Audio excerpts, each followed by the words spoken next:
নকলা উপজেলা শাখা কর্তৃক আয়োজিত ইসলামী আন্দোলন বাংলাদেশের পক্ষ থেকে জেলার গণঅভ্যুত্থানের 1 বছর স্বৈরাচার ফ্যাসিস্ট পতনের পূর্তি উপলক্ষে আয়োজিত আজকের এই গণমিছিলের সংগ্রামী ছাত্র বন্ধুরা, আমি শুধু একটা কথাই বলতে চাই, জেলার বিপ্লবে আন্দোলন হয়েছিল বৈষম্য নির্মূল করার জন্য, বৈষম্যকে দূর করার জন্য জেলায় বিপ্লব হয়েছিল। বাংলাদেশের মাটিতে বিগত দিনে সবচেয়ে বেশি বৈষম্যের শিকার হয়েছে জাতির শ্রেষ্ঠ সন্তান হযরত উলামায়ে কেরাম। যুগে যুগে সমস্ত আন্দোলনে মাদ্রাসার ছাত্ররা, মাদ্রাসার উলামায়ে কেরাম, মসজিদের ইমাম, খতিব, মুয়াজ্জিন থেকে শুরু করে সর্বস্তরের উলামায়ে কেরাম আন্দোলনের ডাকে সাড়া দিয়ে সমস্ত সহযোগিতার হাত বাড়িয়ে দেয়।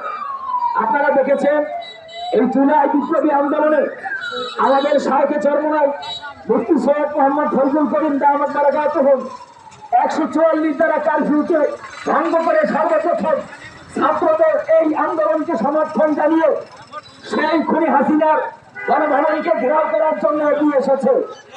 কিন্তু ইতিপূর্বে আমরা সবসময় দেখতেছি, সবসময় উলামায়ে কেরাম আন্দোলনমুখী আন্দোলনের ব্যানারে ছাত্রদের পাশে, মানুষের পাশে এসে দাঁড়ায়।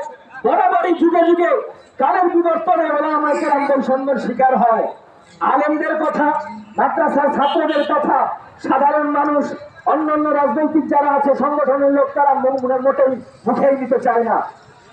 এই ফ্যাসিস্ট হাসিনা, খুনি হাসিনার আমলে উলামায়ে কেরামদেরকে দিনের পর দিন, রাতের পর রাত, 5 বছর, 10 বছর, 12 বছর যুগশ্রেষ্ঠ আলেমদেরকে, বহু বক্তাদেরকে জেলখানায় ঢুকিয়ে আয়নাঘরে বন্দী করে অত্যন্ত নির্মূল এবং নিষ্ঠুরতার সাথে তারা অন্যায় অবিচার করেছে। এই অবিচারে আমরা বিচার চাই এবং ভবিষ্যতে এই জুলাই বিপ্লব থেকে আমরা একটা কথা আহ্বান করি, ভবিষ্যতে যেন কোনো ফ্যাসিস্ট এই বাংলার জমিনে আর আঁকা করতে না পারে। যদি কোনো ফ্যাসিস্ট নতুন করে কোন চাঁদাবাজ, কোন টেন্ডারবাজ, কোন ফ্যাসিস্ট বাংলার বুকে মাথা চাড়া করে দাঁড়াতে চায়, ইসলামী আন্দোলন বাংলাদেশ সারা বাংলাদেশের দুর্বার থেকে এমন গণজোয়ার করে তুলবে, চাঁদাবাজ আর ফ্যাসিস্টের জায়গা এই বাংলার জমিনে হবে না। ঠিক কিনা বলে বলেন?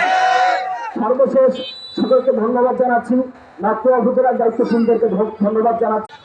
গণমিছিল পরবর্তী সমাবেশ